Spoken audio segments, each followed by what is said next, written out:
Good morning. ಎಲ್ಲರೂ ಹೇಗಿದ್ದೀರಾ? Okay, ಇವತ್ತು ನಾನು ಒಂದು ಸೀ ಫುಡ್ ಜೊತೆಗೆ ಬಂದಿದ್ದೀನಿ. ಇದು ಬಂದ್ಬಿಟ್ಟು ಗೊತ್ತು ನಿಮಗೆಲ್ಲ, ನೋಡಿದ್ರೆ ಗೊತ್ತಾಗುತ್ತೆ. ಕಪ್ಪೆ ಚಿಪ್ಪು. ಇದು ಕಪ್ಪೆ ಚಿಪ್ಪು, ಇದನ್ನು ಮಂಗಳೂರು ಕಡೆ ಎಲ್ಲ ಮರುವಾಯಿ ಅಂತಾರೆ. ಇದರದ್ದು ಒಂದು ಫ್ರೈ ಮಾಡೋಣ ಅಂತ ನನಗೆ ನನ್ನೊಬ್ಬರು ಫ್ರೆಂಡು ಕೇರಳದಿಂದ ತಗೊಬಂದು ಕೊಟ್ಟರು. ಸೊ ಅದನ್ನು ಒಂದು ಸ್ವಲ್ಪ ಜಾಸ್ತಿ ಇತ್ತು, ಸ್ವಲ್ಪ ನಾನು ಹೋದ ವಾರ ಫ್ರೈ ಮಾಡಿದ್ದೆ. ಸೊ ಅದು ತುಂಬ ಚೆನ್ನಾಗಿ ಬಂತು. ಸೊ ಉಳಿದಿರೋದು ಇವತ್ತು ಮಾಡ್ತಾ ಇದ್ದೀನಿ. ಸೊ ಅವಾಗ ನಿಮಗೂ ತೋರಿಸೋಣ, ನಾನು ಇದನ್ನು ಯಾವ ಥರ ಮಾಡ್ತಾ ಇದ್ದೀನಿ ಅಂತ ತೋರಿಸೋಣ ಅಂದ್ಕೊಂಡೆ. ಸೊ ಇದು ಕ್ಲೀನಿಂಗ್ದು ಒಂದು ದೊಡ್ಡ ಪ್ರೋಸೆಸ್ ಇದೆ. ಇದು ಅವರೇ ನನಗೆ ಶೆಲ್ಲಿಂದ ಬಿಡಿಸಿ ತಂದು ಕೊಟ್ಟಿದ್ದಾರೆ. ನೋಡಿ, ಇದು ಶೆಲ್ ಇಲ್ಲ, ಶೆಲ್ಲಿಂದ ಬಿಡಿಸಿದ್ದಾರೆ. ಇನ್ನು ಅದರಲ್ಲಿ ಒಂದು ಕಸದ ಥರ ಇರುತ್ತೆ ಒಳಗಡೆ, ಅದನ್ನು ನಾವು ರಿಮೂವ್ ಮಾಡಬೇಕು. ಅದನ್ನು ರಿಮೂವ್ ಮಾಡೋದೊಂದು ದೊಡ್ಡ ಕೆಲಸ. ಒಂದೊಂದನ್ನು ಎತ್ತಿ ಎತ್ತಿ ಮಾಡಬೇಕು. ನೋಡಿ ನೋಡಿ, ಈ ಥರ ಒಂಥರ ಬ್ರೌನಿಷಲ್ಲಿದೆ. ಇದನ್ನು ರಿಮೂವ್ ಮಾಡಬೇಕು. ಇದು ಅಂತಾರೆ ಇದು ಕ್ಯಾಲ್ಶಿಯಂ ರಿಮೂವ್ ಮಾಡೋ ಅವಶ್ಯಕತೆ ಇಲ್ಲ, ಹಂಗೆ ತಿನ್ಬೋದು ಅಂತ. ಬಟ್ ನನಗೇನೋ ಅದು ಇಷ್ಟ ಆಗೋದಿಲ್ಲ. ಸೊ ಅದು ನಾನು ರಿಮೂವ್ ಮಾಡಿನೇ ಅಡುಗೆ ಮಾಡೋದು. ಸೊ ಇದು ಪೂರ್ತಿ ಇದಿಷ್ಟು ರಿಮೂವ್ ಮಾಡಬೇಕಾದ್ರೆ ಸ್ವಲ್ಪ ಟೈಮ್ ತಗೊಳುತ್ತೆ. ಪರವಾಗಿಲ್ಲ, ಏನು ಮಾಡೋದು, ಆರೋಗ್ಯ ಅಲ್ವಾ ಇಂಪಾರ್ಟೆಂಟು. ಸೊ ಅದರಿಂದ ಪ್ರತಿಯೊಂದನ್ನು ನಾನು ರಿಮೂವ್ ಮಾಡಬೇಕು.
ನೋಡಿದ್ರಲ್ಲ ಫ್ರೆಂಡ್ಸ್, ಇದು ಇವಾಗ ಕ್ಲೀನ್ ಆಗಿರೋದು. ಇದು ಪೂರ್ತಿ ಕ್ಲೀನ್ ಮಾಡಿದ್ದೀನಿ. ಅದರದ್ದು ಕಸ ನೋಡಿ ಇಲ್ಲಿ ಇದೆ. ಕಸ ಅಂತೀರೋ ಕ್ಯಾಲ್ಶಿಯಂ ಅಂತೀರೋ ಏನಂತೀರೋ ಗೊತ್ತಿಲ್ಲ. ಒಟ್ನಲ್ಲಿ ನನಗೆ ಇದು ಕಸ ತಿನ್ನಬಾರ್ದು ಅಂತ ನಾನು ರಿಮೂವ್ ಮಾಡಿದ್ದೀನಿ ಪೂರ್ತಿ. ನೋಡಿ, ಇಷ್ಟೊಂದು ಸಿಕ್ಕಿದೆ. ಸೊ ಇದು ಕ್ಲೀನ್ ಆಗಿರೋದು. ಸೊ ಇದನ್ನು ನಾವು ಚೆನ್ನಾಗಿ ಒಂದು 4-5 ಬಾರಿ ಚೆನ್ನಾಗಿ ತೊಳ್ಕೊಬೇಕು ಫ್ರೆಂಡ್ಸ್. ಇವಾಗ ಕ್ಲೀನ್ ಮಾಡಿ ಎಲ್ಲ ತೊಳೆದಿಟ್ಕೊಂಡಿದ್ದೀನಿ. ನೋಡಿ ನೋಡಿ, ಎಲ್ಲ ನೀಟಾಗಿ ತೊಳೆದಿಟ್ಕೊಂಡಿದ್ದೀನಿ. ಸೊ ಇದನ್ನು ಇವಾಗ ನಾವು ಬೇಯಿಸಬೇಕು ಸ್ವಲ್ಪ. ಸೊ ಇದಕ್ಕೆ ಸ್ವಲ್ಪ ಅರಿಶಿನ ಪುಡಿ ಹಾಕ್ಕೊತಾ ಇದ್ದೀನಿ. ಬೇಯಿಸಬೇಕು ಸ್ವಲ್ಪ. ಸೊ ಇದಕ್ಕೆ ಸ್ವಲ್ಪ ಅರಿಶಿನ ಪುಡಿ ಹಾಕ್ಕೊತಾ ಇದ್ದೀನಿ. ಸ್ವಲ್ಪ ಒಂದಿಷ್ಟೇ ಇಷ್ಟು, ಒಂದು 4-5 ಬೆಳ್ಳುಳ್ಳಿ ಕಟ್ ಮಾಡಿ ಹಂಗೆ ಹಾಕ್ಕೊಂಡಿದ್ದೀನಿ.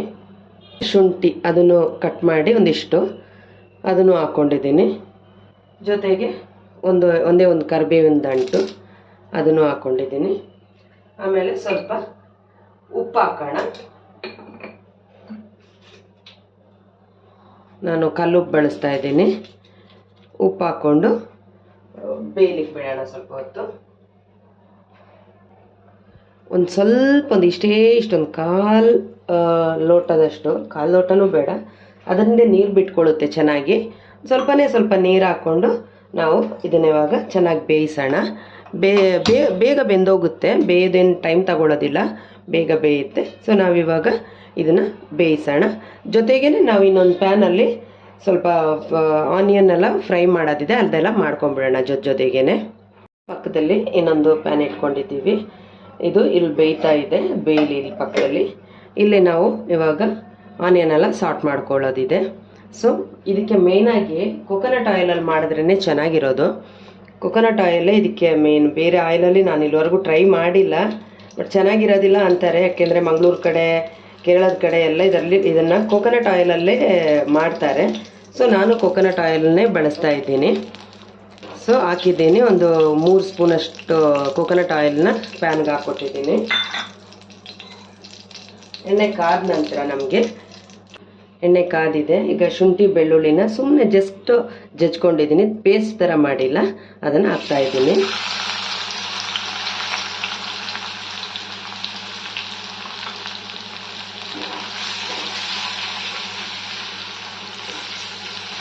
ಜೊತೆಗೆ ಪಕ್ಕದಲ್ಲಿ ಕಣ್ಣಾಡಿಸ್ತಾ ಇರಬೇಕು. ಓಕೆ, ಬೇಯ್ತಾ ಇದೆ, ಬೇಯಲಿ ಅದು.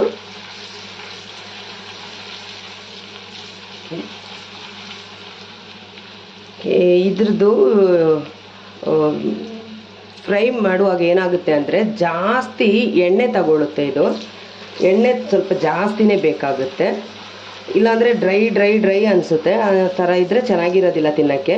ಸೊ ಎಣ್ಣೆ ಸ್ವಲ್ಪ ಜಾಸ್ತಿನೇ ಹಾಕಿ. ಎಣ್ಣೆ ಏನು ತಿನ್ನುವಾಗ ನಿಮ್ಗೆ ಅದು ಎಣ್ಣೆ ಅಂತ ಏನು ಅನಿಸಲ್ಲ, ಡ್ರೈನೇ ಇರುತ್ತೆ. ಆದ್ರೂ ಬಟ್ ವಿಪರೀತ ಕಡಿಮೆ ಎಣ್ಣೆ ಹಾಕಿದ್ರೆ ತುಂಬ ಡ್ರೈನೆಸ್ ಇರುತ್ತೆ, ಆವಾಗ ತಿನ್ನಲಿಕ್ಕೆ ಅಷ್ಟು ಟೇಸ್ಟ್ ಇರೋದಿಲ್ಲ, ಒಣಗೋಗಿರೋ ಥರ ಇರುತ್ತೆ.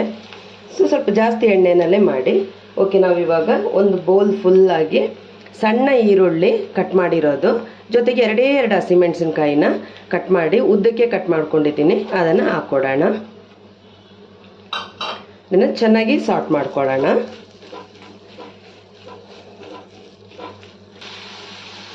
ನೀವು ಸಣ್ಣ ಈರುಳ್ಳಿಗೆ ಬದಲಾಗಿ ದೊಡ್ಡ ಈರುಳ್ಳಿನೂ, ಸಾಂಬಾರು ಈರುಳ್ಳಿಗೆ ಬದಲಾಗಿ ದೊಡ್ಡದೂ ಹಾಕೊಬೋದು.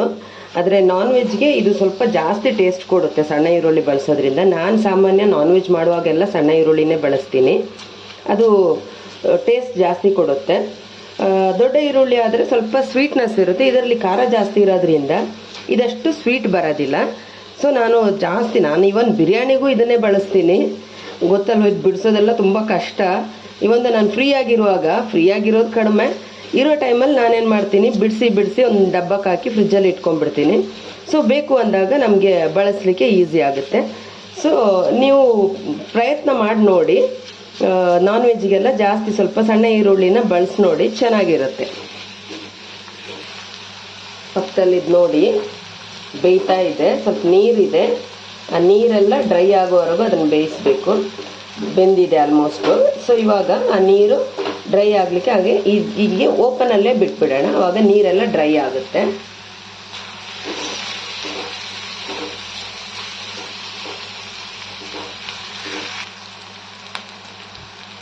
ಸ್ವಲ್ಪ ಉಪ್ಪು ಹಾಕ್ಕೊಡೋಣ. ಉಪ್ಪು ಹಾಕುವಾಗ ನೋಡಿಕೊಂಡು, ಯಾಕೆಂದರೆ ನಾವು ಅಲ್ಲಿ ಚಿಪ್ಪನ್ನ ನಾವು ಬೇಯಿಸ್ಲಿಕ್ಕೆ ಇಡುವಾಗ ನಾವು ಉಪ್ಪು ಹಾಕಿದ್ವಿ. ಸೊ ಇದು ಮಸಾಲೆಗಿರುವಷ್ಟು ಉಪ್ಪು ಮಾತ್ರ, ಸೊ ನೋಡ್ಕೊಂಡು ಹಾಕಬೇಕು. ಉಪ್ಪು ಹಾಕಿ ಚೆನ್ನಾಗಿ ಸಾಟ್ ಮಾಡೋಣ.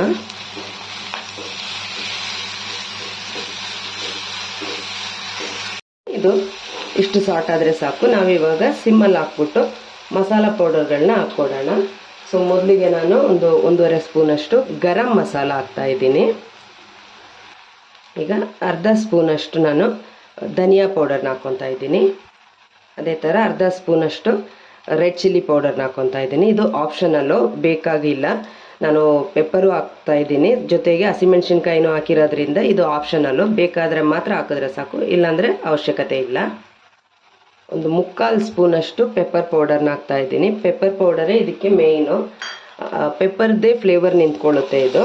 ಸೊ ಆ ಫ್ಲೇವರ್ ಬಂದ್ರೇ ಚೆನ್ನಾಗಿರುತ್ತೆ. ಸೊ ಇಷ್ಟೆಲ್ಲ ಹಾಕ್ಬಿಟ್ಟು ನಾವಿವಾಗ ಇದನ್ನು ಚೆನ್ನಾಗಿ ಸಾಟ್ ಮಾಡ್ಕೊಡೋಣ.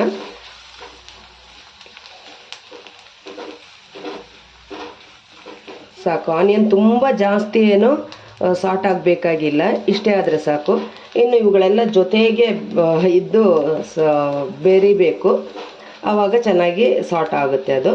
ಸೊ ಇಷ್ಟರಲ್ಲೇ ನಾವು ಮಸಾಲೆಗಳನ್ನೆಲ್ಲ ಹಾಕಿ ಸಾಟ್ ಮಾಡಿಕೊಂಡು ಆಮೇಲೆ ನಾವು ಏನು ನೋಡಿ, ಇದು ಮರುವಾಯಿ ನೋಡಿ ಬೆಂದು ನೀರೆಲ್ಲ ಬತ್ಕೊಂಡಿದೆ. ಸೊ ಇವಾಗ ನಾವು ಈ ಮರುವಾಯಿ ಕಪ್ಪೆ ಚಿಪ್ಪನ್ನ ಎತ್ಕೊಂಡು ಇದಕ್ಕೆ ಬೆರೆಸ್ಕೊಡ್ಬೋದು. ಮಸಾಲೆ ಪೌಡರ್ನ ಹಾಕಿದ್ಮೇಲೆ ಸಿಮ್ಮಲ್ಲಿ ಹಾಕೊಬೇಕು, ಯಾಕೆಂದರೆ ಮಡಿಕೆ ಆಗಿರೋದ್ರಿಂದ ಬೇಗ ತಳ ಹಿಡ್ಕೊಂಡ್ಬಿಡುತ್ತೆ. ಸಿಮ್ಮಲ್ಲಿ ಹಾಕೊಂಡು ನಿಧಾನಕ್ಕೆ ಈ ಥರ ಕೈ ಬಿಡದೇನೆ ಆಡಿಸ್ತಾ ಇರಿ, ಸಾಕು. ಇವಾಗ ನಾವು ಮರುವಾಯಿನ ಇದಕ್ಕೆ ಹಾಕ್ಕೊಡೋಣ.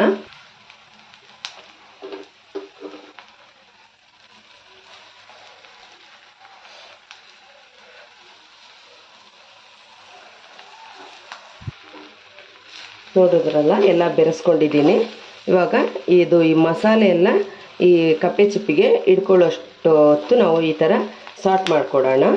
ನೋಡಿ ನಿಮ್ಗೆ ಸೌಂಡ್ ಕೇಳಿಸ್ತಾ ಇರ್ಬೋದು, ಪಟ್ ಪಟ್ ಪಟ್ ಅಂತ ಅನ್ನತ್ತೆ. ಹಂಗಂದರೆ ಇದು ಚೆನ್ನಾಗಿ ಬೆಂದಿದೆ ಅಂತ ಅರ್ಥ. ಬೆಂದ್ರೇ ಆ ಥರ ಸೌಂಡ್ ಬರೋದು, ಸಾಸಿವೆ ಸಿಡಿಯೋ ಸೌಂಡ್ ಕೇಳಿಸುತ್ತೆ. ಓಕೆ, ಇವಾಗ ಇನ್ನೊಂದು ಸ್ವಲ್ಪ ಕರಿಬೇವು ಹಾಕ್ತಾಯಿದ್ದೀನಿ. ಕರಿಬೇವು ಹಾಕ್ಕೊಡೋಣ ಮೇಲೆ. ಕರಿಬೇವು ಹಾಕ್ಕೊಂಡು ಸುಮ್ಮನೆ ಮಿಕ್ಸ್ ಮಾಡೋಣ ಎಲ್ಲ ಜೊತೆಗೆ. ಇವಾಗ ಏನು ಅಂದರೆ ಇದಕ್ಕೆ ಉಪ್ಪು ಖಾರ ಎಲ್ಲ ನೋಡಬೇಕಾದ್ರೆ ನನ್ನ ಮಗ ಬರಬೇಕು.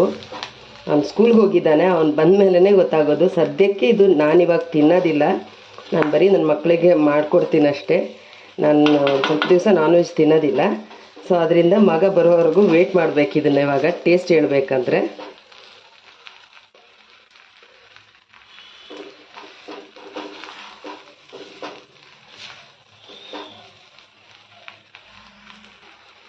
ಓಕೆ, ರೆಡಿಯಾಗಿದೆ.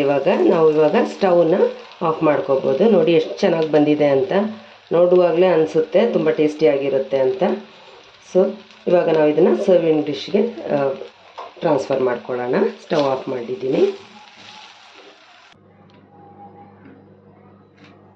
ಇಷ್ಟೇ ಇವತ್ತಿನ ವಿಡಿಯೋ. ನೆಕ್ಸ್ಟ್ ಟೈಮು ಮರುವಾಯಿ ಕಪ್ಪೆ ಚಿಪ್ಪು ತಗೊಂಡ್ರೆ ಈ ಥರ ಟ್ರೈ ಮಾಡಿ ನೋಡಿ, ತುಂಬ ಟೇಸ್ಟಿಯಾಗಿರುತ್ತೆ. ಸೈಡ್ಸ್ ಆಗಿ ಎಲ್ಲ ಉಪಯೋಗಿಸ್ಕೋಬೋದು. Okay, thank you.